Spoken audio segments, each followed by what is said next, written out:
Olá, tudo bem? Como você tá? Bom, hoje eu quero conversar um pouco com você sobre tribulação. Por que tanta tribulação? Provavelmente você já fez essa pergunta em algum dado momento da sua vida. E se você é uma pessoa fiel a Deus, entender isso fica ainda mais complicado, porque nós fomos ensinados de maneira equivocada que o cristão não tem que sofrer, não tem que passar por tribulações e que Deus cuida do cristão. Então, entender a situação fica mais difícil ainda. Por que o justo tem que passar por tribulação?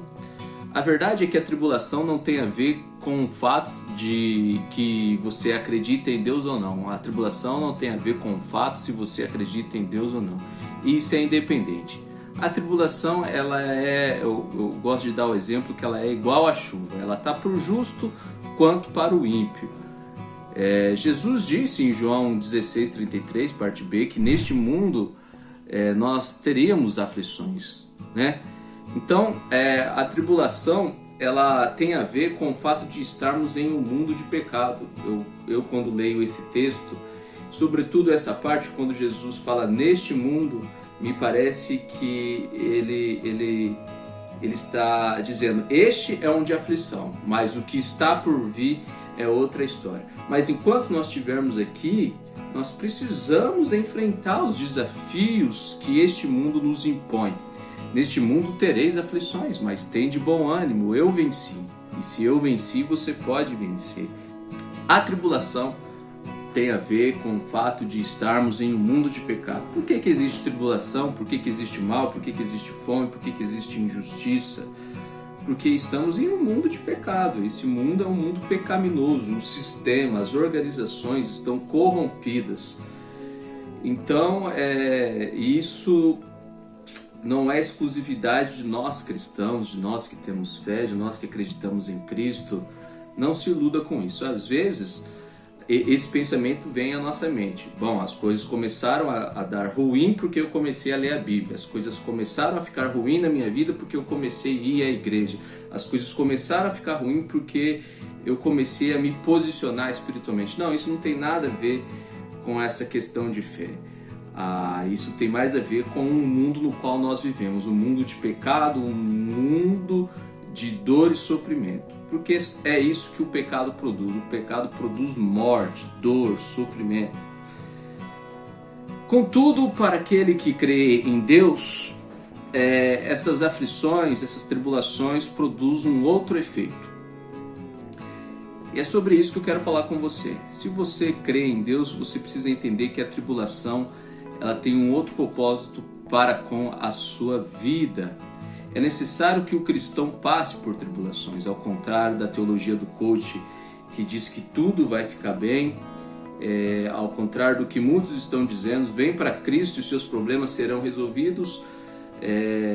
A verdade é que o cristão ele precisa passar por tribulações, ele precisa ter a tribulação no seu histórico de fé. A tribulação ela é uma ferramenta de Deus para lapidar o cristão.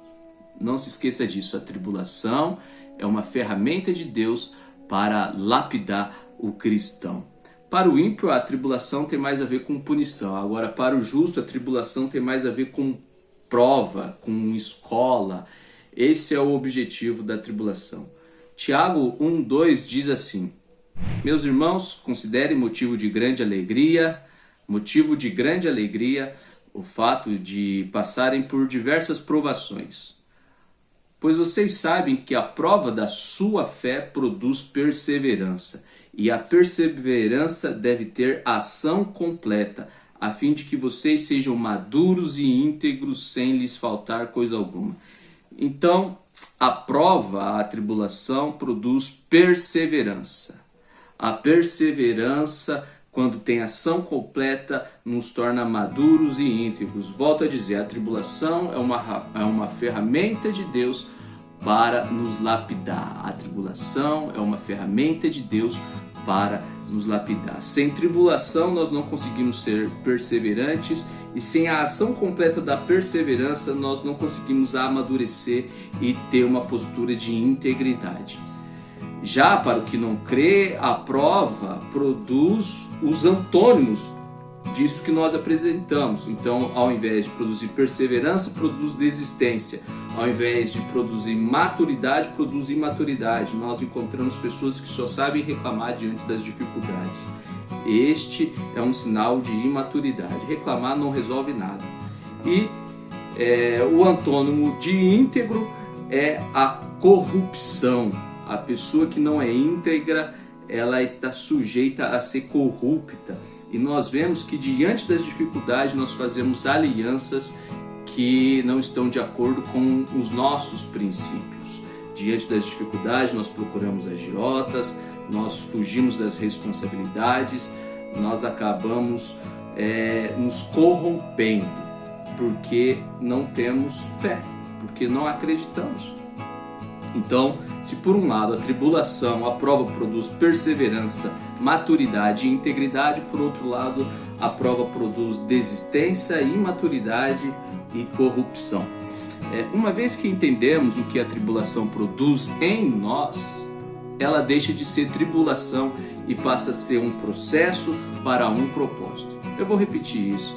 Uma vez que nós entendemos o que a tribulação produz em nós, ela deixa de ser tribulação e ela passa a ser um processo para um propósito. E um dia você vai perceber que o propósito é tão apaixonante quanto, que o processo é tão apaixonante quanto o propósito. Um dia você vai perceber isso.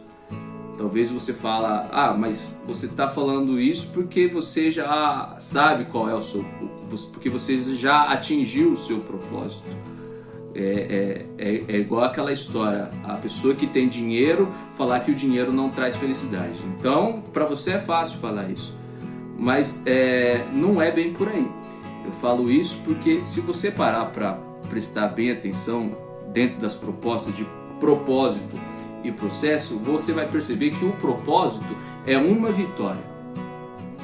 É uma vitória. Então você luta por um determinado tempo, você passa por várias etapas, você tem várias experiências para alcançar uma vitória, que é o propósito.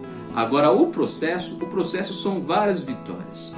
E não precisa ser muito inteligente para entender que é melhor várias vitórias do que uma vitória. Não estou menosprezando o propósito, pelo contrário, estou dizendo que o processo é tão bom quanto o propósito. E a tribulação, uma vez que você entende o porquê dela na sua vida, você passa a olhar para ela como processo e não como tribulação.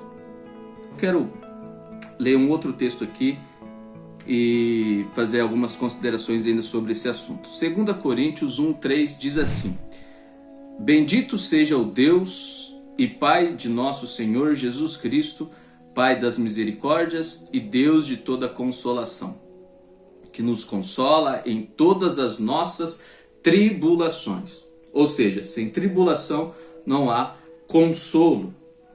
E o texto continua: para que com a consolação que recebemos de Deus, possamos consolar os que estão passando por tribulações. Ou seja, se não formos consolados, não saberemos como consolar. O agir de Deus em nossas vidas no meio da tribulação é o que nos capacita e nos impulsiona a ajudar os outros. É difícil você ajudar o outro se você não passou por aquilo que o outro está passando. Você não tem autoridade para falar sobre aquele assunto. Então é a pessoa que ensina você a cuidar de filhos, mas ela mesma não tem filho nenhum. Aí fica um pouco difícil de acreditar nessa pessoa, não é mesmo? Então o agir de Deus em nossas vidas no meio da tribulação é o que nos capacita e nos impulsiona a ajudar os outros. Só quem passa por tribulação sabe o que é depender exclusivamente de Deus. Porque às vezes na tribulação o seu intelecto não resolve, o seu braço forte não resolve. Às vezes na tribulação a sua fé, confiar em Deus e permanecer perseverando, ou seja, essa total dependência de Deus é o que te ajuda a passar por ela. Então só quem passa por tribulação sabe o que é depender exclusivamente de Deus. E eu digo mais, e só quem sabe depender de Deus é que está apto a ajudar os outros. Tem muitas pessoas ajudando os outros sem ela mesma ter dependência de Deus, sem ela mesma reconhecer que precisa de ajuda divina. E aí fica complicado. Então, respondendo à pergunta, por que tanta tribulação? Por que tanta tribulação? E a resposta é porque Deus te quer melhor para uma próxima fase. Então pare de reclamar e seja a melhor pessoa que você pode ser, que você possa ser. Por que tanta tribulação? Porque Deus te quer melhor para a próxima fase. Bom, é isso aí. Se você gostou do vídeo, eu peço para que você deixe o seu curtir. Se você ainda não é inscrito no canal, se inscreva. E se você achou esse conteúdo relevante, de alguma forma ele foi bênção para a sua vida, eu peço também para que você compartilhe ele com alguém. Assim você estará sendo bênção na vida dessa outra pessoa. No mais é isso aí, até o próximo vídeo e Deus abençoe você. Tchau, tchau.